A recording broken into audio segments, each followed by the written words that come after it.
ശപിക്കപ്പെട്ട പിശാചിൽ നിന്ന് അല്ലാഹുവോട് ഞാൻ ശരണം തേടുന്നു.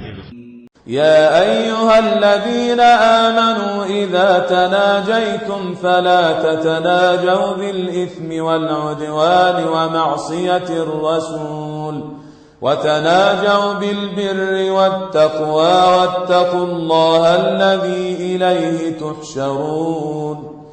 സത്യവിശ്വാസികളെ, നിങ്ങൾ രഹസ്യ സംഭാഷണം നടത്തുകയാണെങ്കിൽ അധർമ്മത്തിനും അതിക്രമത്തിനും റസൂലിനെ ധിക്കരിക്കുന്നതിനും നിങ്ങൾ രഹസ്യ സംഭാഷണം നടത്തരുത്.